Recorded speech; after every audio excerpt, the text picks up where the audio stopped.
Hey, well, good afternoon. Obviously, going back to Clemson tomorrow for the first time as a head coach, what is that experience, going there and kind of starting your career there? What were you able to take away and still use, 20 years later? I mean, look, Clemson was great to me.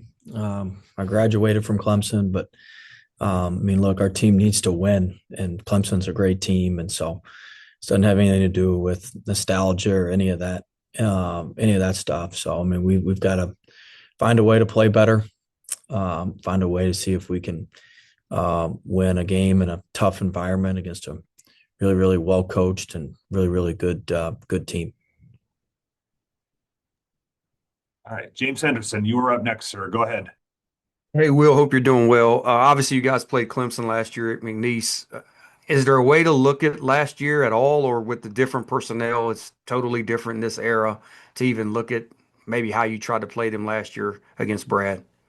No, I mean, what we did last year has no bearing. I mean, we had really good athletes, and and so we were able to do some things with athleticism that we're not going to be able to necessarily do with the group we have at NC State. So, I mean, the what happened last year is going to have zero bearing on this game tomorrow.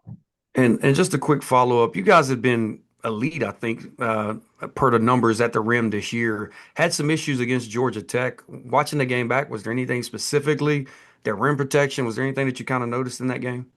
Yeah, I thought they did it. I mean, we were 10 of 22 at the rim against Georgia Tech. Thought they did a good job of being physical with us on the perimeter. And I think that we had to expend so much energy to get to the rim that when we got to the rim, we struggled. We struggled to finish once we got there. Thanks, Will. Chris Carlson, go ahead, sir. Oh, well, when you were recruiting Quir Copeland out of the portal, what do you remember from sort of your first conversations? And what did you sort of tell him to expect if he came to play for you at McNeese? Um, I mean, Q, we would talk every day. I'd FaceTime with him almost every day when we still talk every day, but when we were recruiting, we'd FaceTime almost every day. So look, he's got some personality. He's got some just a way about him, a confidence about him, a swagger about him. And I think that stuff stood out. And then we brought him down on a visit. A lot of times in McNeese, we didn't even visit kids. We signed a lot of kids without even a visit. We'd send them the paperwork and they'd sign it. We didn't have the budget to do a ton of visits there, but with him, he came on a visit and you're around him, get to know him, and he doesn't ever stop talking, good and bad. And so you just get a good, just get a great feel for him. But there's a lot more depth to him than meets the eye. He's a very caring person. He's got a very good heart. He's a very good person. He cares for his family. He cares for his teammates. He cares for people. And so there is a lot beneath his exterior. There's a really, really rock solid interior and just a rock solid way about him. And look, he's grown. He's not the same person or player that he was at Syracuse. I think he'd tell you that he made some mistakes. And he's learned quite a bit since then, and I'm proud of his growth. And he's still got more growth to go. Where do you think he's sort of grown the most, and in what areas? I just think he's grown on his reliability and his dependability. I think that in terms of off the court and in terms of being places on time and doing what he's supposed to do and doing it at a level that's requisite to being done, at a high level or what you need to do. I mean, he had a lot of outstanding academic obligations at Syracuse. That's why the visit got pushed back. And I mean, he was in a crunch at Syracuse because he had been missing stuff for a while.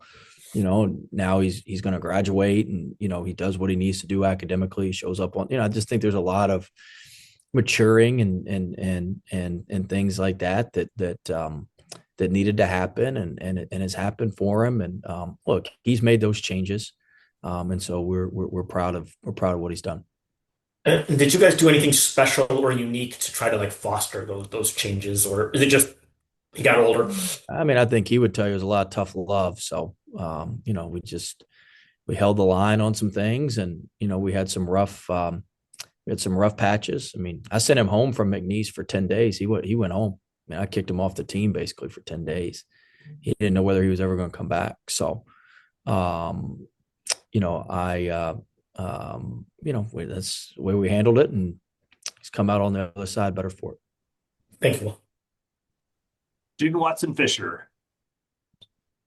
Well, you said at the beginning or in the preseason that you felt like this team had a lot of fiber, and that it was really connected, and you thought, that would help you down the line. Have you seen how have you maybe seen that manifest, as y'all are trying to navigate the ACC season? Yeah, well, we're certainly testing our fiber and testing our connectedness. That's for sure.